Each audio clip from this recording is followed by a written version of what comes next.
বিসমিল্লাহির রহমানির রহিম। আমরা এমন একটি মাসালা শুনব যে মাসালাটি প্রত্যেকটা মুসলমানের প্রতিটা মুহূর্তে অত্যন্ত জরুরিভাবে জানা থাকা দরকার। সেই মাসালাটি হলো, আমরা মুসলমান যখন পানি পান করব, এ পানি পান করার সুন্নত তরিকা কি? পানি পান করার কয়েকটি সুন্নত তরিকা আছে। এক নাম্বার সুন্নত হলো, পানি যখন আমরা পান করব, পানির পাত্রটা ডান হাতে নেব, পানিটা দেখে নেব।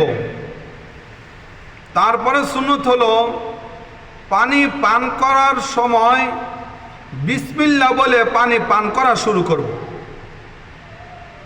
তারপরের সুন্নত হলো, 3 শ্বাসে পানিটা পান করব। তারপরের সুন্নত হলো, পানিটা পান করা শেষ হলে আলহামদুলিল্লাহ বলবো। তো এই মাসালাটা আমরা যারা এতদিন জানি নাই, তা আমরা এখন থেকে নিজেরা জানলাম, নিজেরও আমল করব, পরিবার পরিজন যারা আছে সকলকে পানি পান করার সুন্নত তরিকাটা তাদেরকে জানিয়ে দিব ইনশাআল্লাহ। আল্লাহ তাআলা সকলকে মাসালাগুলো জেনে আমল করার তৌফিক দান করুন।